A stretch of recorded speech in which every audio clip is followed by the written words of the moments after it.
There was nothing. Then Tex was suddenly aware of everything. He was a robot. He was designed for entertainment.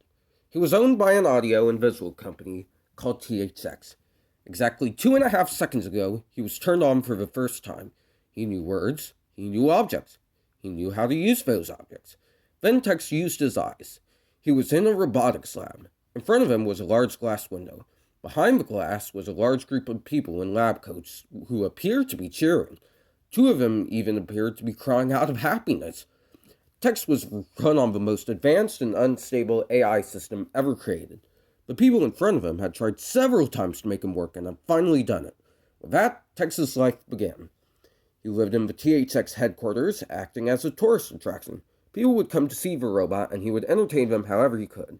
He told jokes, danced, sang songs, though not very well, posed for photos, played board and card games with anyone he could, and even signed autographs. Eventually, the company made other robots inspired by various films made by Pixar. While these robots' AI was nowhere close to Tex's, they were still able to keep him company late at night when there were very few employees working. At the end of the day, Tex was happy. He was content and didn't want anything to change. All was well until one seemingly normal day. The building had just opened for tourists and Tex was going around greeting people. He began making conversation with a nearby employee when he heard a child crying in the distance. Tex looked outside the main entrance to find a mother scolding a crying child. Figuring he could cheer the child up, Tex decided to wait for him to come inside. He didn't want to interfere with the mother, as that usually ended up with the mother becoming what some of the employees call a Karen. Soon enough, the mother began to walk inside, with the child trying to hide behind her legs. Tex noticed the child looking frantically around the room. However, Tex couldn't recognize why. Normally, when patrons looked around the room, their faces showed excitement or sometimes concern.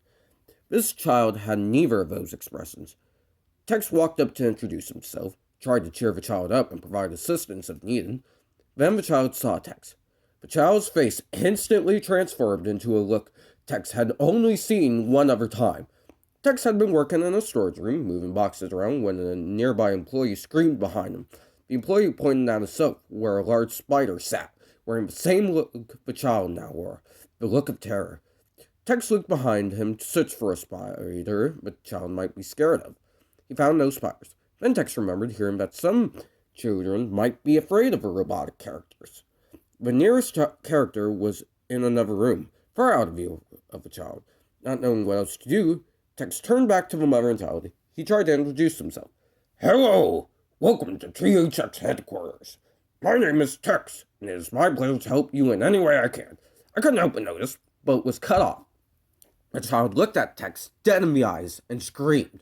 The mother immediately covered her child's mouth, but in a few seconds of screaming, something changed in Tex. He realized the child was afraid of him, not anything else. Him? That is impossible, Tex thought. I'm supposed to bring entertainment, not fear. I'm supposed to be entertaining. I'm supposed to be making people happy. I'm not supposed to be a problem. I'm not a problem. This isn't my part. It's the child's fault. It's the child's fault. An employee walked up to Tex, noticing there was something very wrong with him. The employee tried to get between Tex and the family, trying to get them to back up from him. Tex came back to his senses. He now saw the employee standing in front of him. However, the employee didn't look normal. Their face was stoic, but their eyes looked exactly the same as the child's.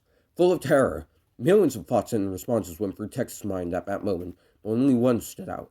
This was a problem, and he needed to solve it. So Tex solved the problem. The employee dropped to their knees with their hands on their throat. They made a gurgling sound as they dropped aside, blood dripping out of their mouth, and hands still on their now crushed neck. The child screamed again. Then it stopped forever. Everything seemed to flash in an instant. Screams, blood, sirens, shouting, blood, gunfire, more blood. Soon enough, Tex found himself inside an old warehouse, standing on top of two very dead SWAT agents. Farther away, he could hear sirens and radio chatter. Tex didn't know what to feel. He had killed 103 people in the past 2 hours, including the people who made him. Now Tex didn't have anywhere to go, anyone to entertain and talk to. Now nobody to fix him if he got damaged. He had lost everything, all because of that one child. The child ruined everything, he thought. That child corrupted everyone. Tex couldn't understand why the child was afraid of him in the first place. Eventually, he came to one conclusion. The child was broken, and had broken everyone else around it. It was a virus that spread madly. There were still many people that had looked at him with terror, many who are corrupted, many who must be destroyed. At that moment, Tex swore he would destroy anyone who feared him. One day, when the virus is destroyed, he can reclaim his old life. He can go back to making people happy and helping where he can. Then a team of SWAT agents burst into the old warehouse, and Tex was ready for him.